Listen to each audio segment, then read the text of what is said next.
All right, boys and girls, we're going to get started with our writing for today. You're going to need your writer's notebook. You're going to need a pencil, and you might want some crayons for at the very end. We are going to make what we call a sentence frame. A sentence frame. So as you get your book set up, you do not need just a line, but we're going to make what we call a sentence frame. Now, I don't actually have the notebook today. I'm just using the whiteboard, but you can use the lines on your notebook just like we always have been. So you're going to have your name, you're going to have the date, 3-24-21, and it's up to your teacher whether you make the frame or whether you just write the words. That's up to you. That's up to your teacher or whoever's working with you. It is called a sentence frame, but we don't have to make the frame. What we're going to be doing is we're going to be thinking about hibernating with a bear or going to a bear cave. So, as you're getting your notebook ready, I want you to be thinking, what would you do if you went to a bear cave? Go ahead and pause the video and come back when you are ready.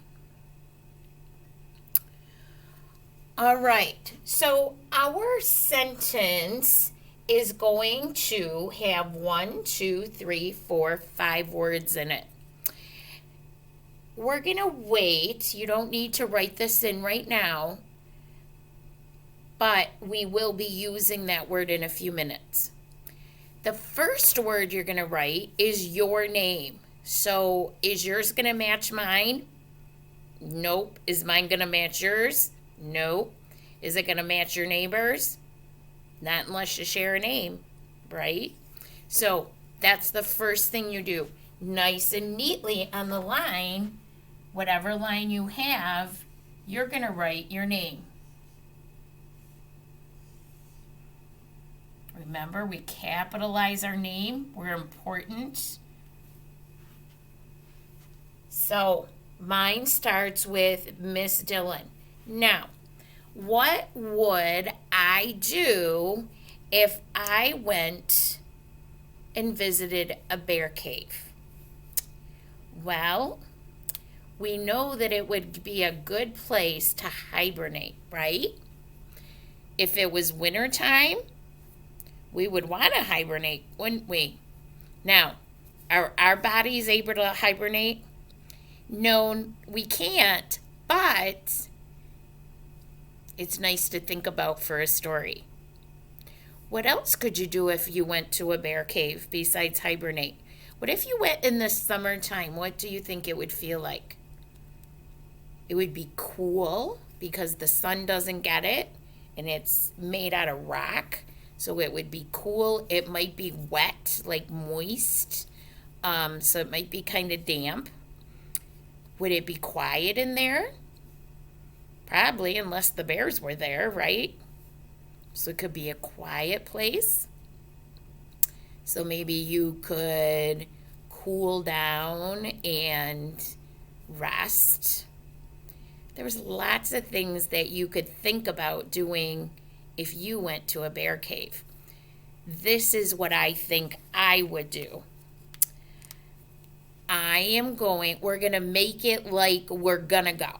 Okay, we are going to go. So Miss Dillon will, that's going to be our second word, will. And what am I going to do there? I think I'm going to rest.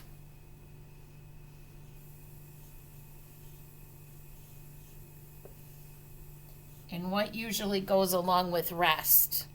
We end up doing what? Usually end up falling asleep, right? That mine kind of go together like that. I'm going to lay down to rest is what I say, and what happens? I go to sleep. So Miss Dillon will rest and sleep. Sleep. Okay. So now your name is going to go here. Will. And then what are some things you could do?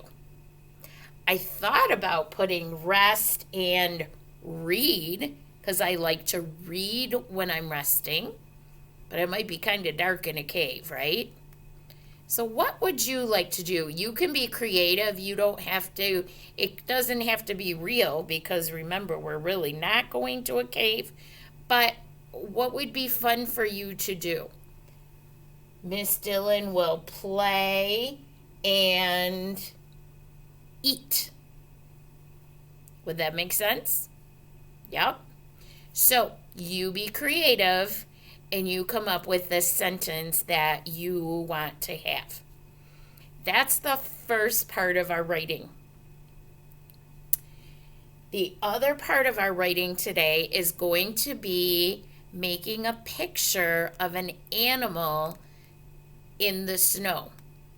So I actually could not think of an animal, so I went and got my listen and draw book. You all have a listen and draw book, don't ya? Yes, either at school or at home. And I found a bear, and I thought that fit pretty good with our sentence frame.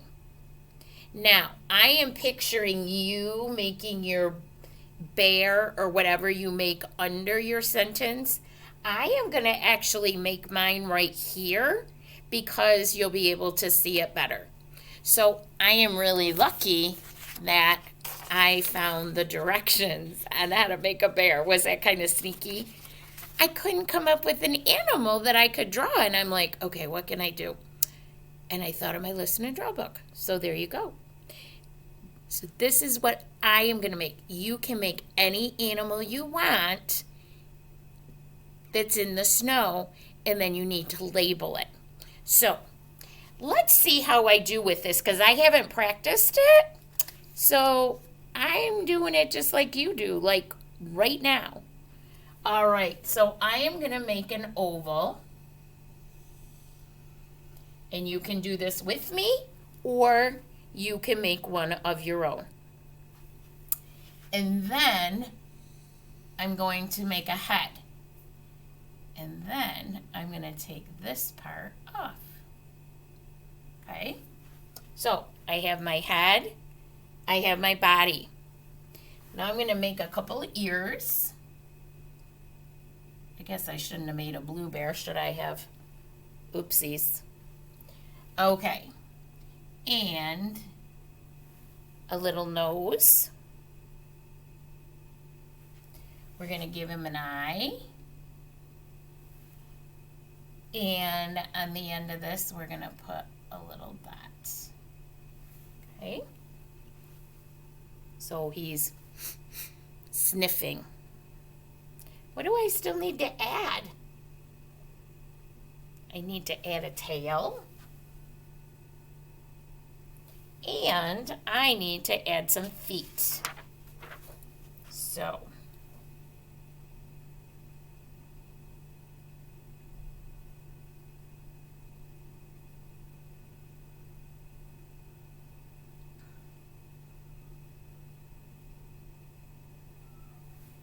Okay, we can only see one side of him.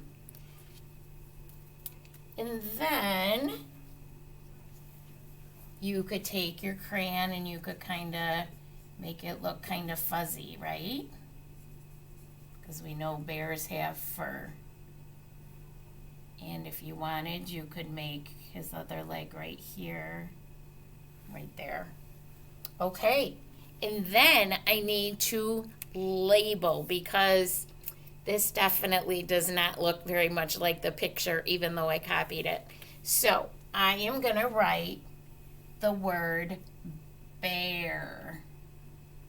B-E-A-R.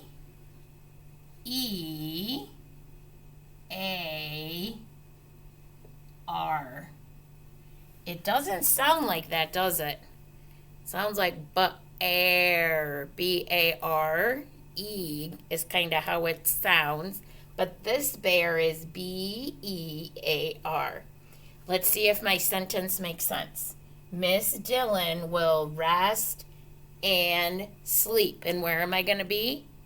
In the cave. Hopefully not with the bear, unless it's a really, really nice one. All right, you may finish up your writing, sentence, picture, and upload it to your teacher. Have a great day. Bye-bye.